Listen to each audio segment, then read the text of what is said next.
Today I'm sharing how I plan for our history that I'm teaching to my middle school boys. And then we will take a look at their notebooks. We're going to look at their narration notebook. We're going to look at their notebooks. And I'm going to talk about how I'm setting up their history this year. My name is Joy Cherick, and I blog and have a podcast called However Imperfectly. It's over on Substack. And I also am the author of the Nature Study Hacking series, which is a series of books designed to get families outside and using those amazing nature journals. So as our students get older, we start to give them more responsibilities. And one of the responsibilities my older kids have once they get about 4th grade is to start reading their history books on their own and then coming and giving me a narration or writing a narration, kind of depending on their ability. But this year, I have tried to get my kids even more engaged and help them go a little bit deeper. And as I've been doing this, I've been trying to figure out what's the developmentally appropriate level for the depth that I'm trying to get them. Am I really just trying to give them an overview and an understanding, or do I want them to wrestle with these ideas a little bit more? What is that looking like? And how can I get a little bit more engagement? So I'm going to kind of walk through my process for planning our history for these middle school boys, and then I'm going to show you our notebooks. So over the summer, I started pre-reading This Country of Ours so that I would have all 36 weeks of the reading, or all 36 chapters, read before the school year started. It was super intense.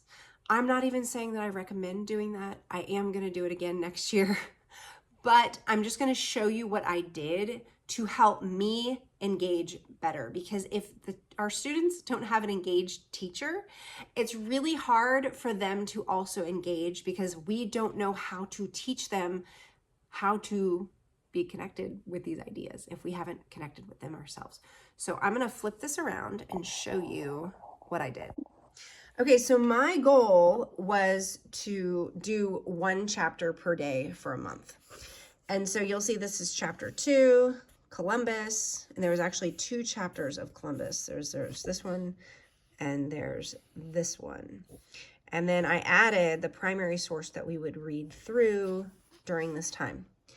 And then I actually ended up writing down the names of all the people and then the names of all the places.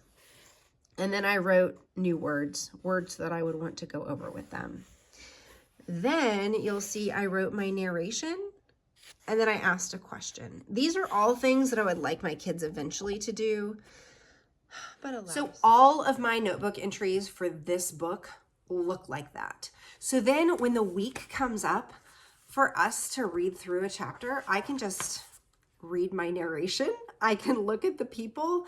I know which places I want us to look up on the map. And I also have all the words that I want us to look up already set. And then I even have questions that I can incorporate maybe into a game or some other type of interactive thing. So what we've been doing is when we sit down after they've read, then I will actually have a whiteboard up. And right now we're really focusing on trying to find the vices and the virtues that are present in our reading. And then the kids really love to write them up on the board. Mom, can I please use the marker? I'm like, yes, use the marker. And they love it. So I have my narration, they've narrated, we sit down and share our narrations together. So the other thing that I need to do for the whole year is actually to plan out what chapter they're going to read for what week. And this actually works really well if I write it out on a grid, and actually linked to that last time, and I'll show it to you again now. And I'm going to explain the different parts of it. Okay, so as you can see, we have the dates over here, and this is the Monday of the week. And then the week of February 3rd, for instance, they're supposed to read all this stuff and do these things. And then this is This Country of Ours. This is the narration prompt.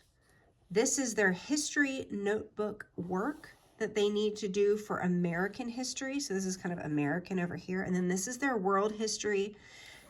And we're doing Renaissance and Reformation. This is the narration prompt. And I actually changed it. Instead of writing a summary sentence, I wanted them to write a question. So like my 10-year-old wrote one question per section. I had my 12 and 13-year-olds write 2 questions per chapter. And then they have their history notebook work. So this is adding to the timeline.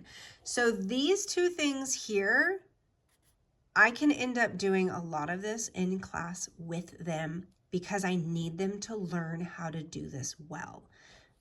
We are going to look at stuff on the timeline. We're going to write it on the board, and then we're going to write the dates on the board, and then they're going to add it to their timeline. I'm going to show you what those look like in a moment.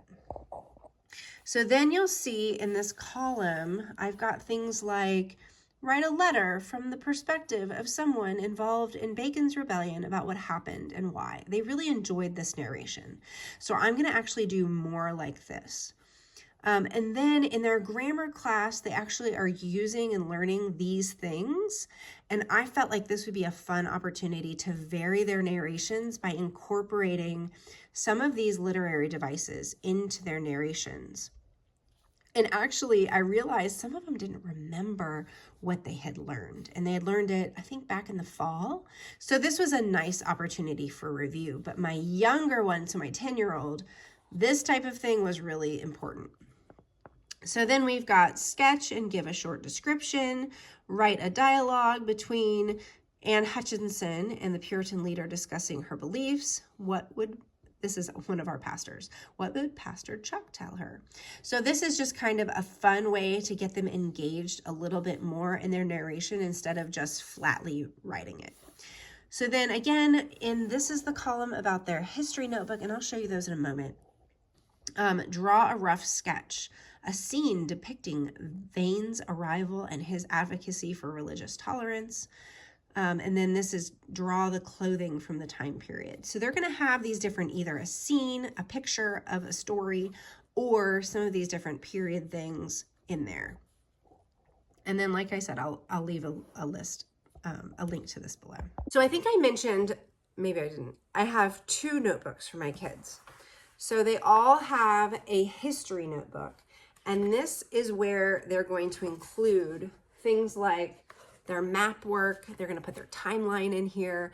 Anything that you might include in a book of centuries, we're putting in the history notebook because I could not figure out the book of centuries, and I wanted us to just have a history notebook for the time period. So then here you'll notice I have Teku, which is this country of ours, and R&R, which is Renaissance and Reformation. And I actually put it smack dab in the middle. So they've got these tabs. So he's including all of his narrations from this country of ours in the first section of this book. And then all of his narrations for Renaissance and Reformation are in the back half section of this book. So it keeps it nice and neat so that at the end of the year, he will have essentially rewritten his both of those books, in here, so he could just like read through them. So I will show you an example of a narration work. Okay, so this is my 13-year-old. This is chapter 1. Leif, son of Eric the Red, sailed west and found land. The place that they landed was stony, so they called it Stoneland. Okay, so this is kind of the whole thing, and you'll see it's almost a full page, not totally, and he does skip lines and write kind of big, but it's neat, and this is to my standards, so good job. All right, so this is inside the history notebook. What I did was I assigned them 1 week to trace this line drawing of North America. Then the next week we colored it in, and they used a topographical map to look at a comparison so that they could find where the mountains are. And then they added the rivers another time, and another time you can see here they've got the names of some of the Native American tribes. And then they even, let's see, I'm not sure what that is. I guess it's another North American tribe. So they're just kind of adding to it as we read through, and as the colonies start to get built out and the land kind of gets the territories get marked, I'm going to have them include those here, because you'll actually start to see like Virginia goes this way or goes that way or whatever.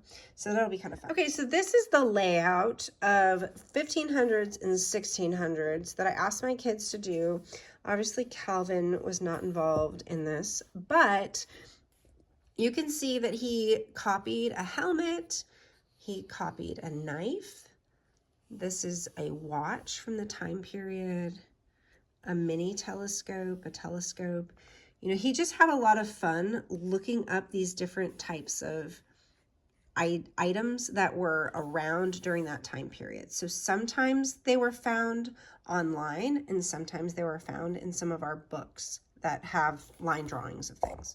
So the thing I really like about having a history notebook is that it gives them a place to put all the ideas from that time period. So we also have the timelines. We actually have a 2-page timeline where it goes 1400s to 1500s, and then the other one's 1500s to 1600s, because we're kind of in that time period right now.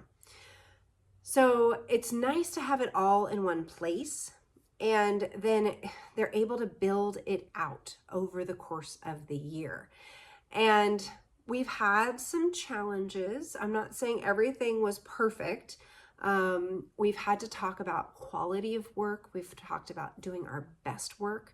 We've also had to talk about using all the time that we have available and not rushing, because rushing and doing a poor job is actually going to make it take you longer, because you're going to have to redo it. So I've had to learn to set those expectations, because when it's my kid, I think that they already, like, you should just know, like, obviously you need to do your best work. But it's not obvious unless I hold them accountable and say, no, this isn't acceptable work, because I'm the teacher. So that's a real interesting dynamic when you're talking about homeschooling those older years, because we're trying to pass off a lot of this over to our children. We're wanting them to take ownership of the work that they have to do. But we're wanting to do it in a cheerful way, in a friendly way. We're wanting them to, take the reins a little bit. And when they don't take the reins, it gets frustrating. And we go, oh, what am I doing wrong? Or, hey man, you need to step it up. So there's a lot of that going on in the middle school years. And I have found that having like a set class time versus just assigning the work is a much more effective way to teach history for the older kids. So the way it works right now is that I have a class time of about 45 minutes on Mondays in our 2-family co-op. And that's when we sit down, we go over our narrations at that time.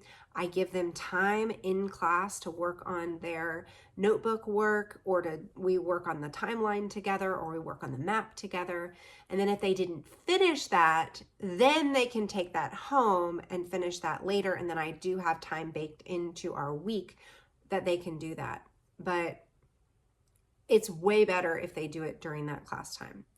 The other thing that we like to do during class, like I had mentioned, is to do the virtues and vices, or just to write down the names and the dates for them to add onto their timeline.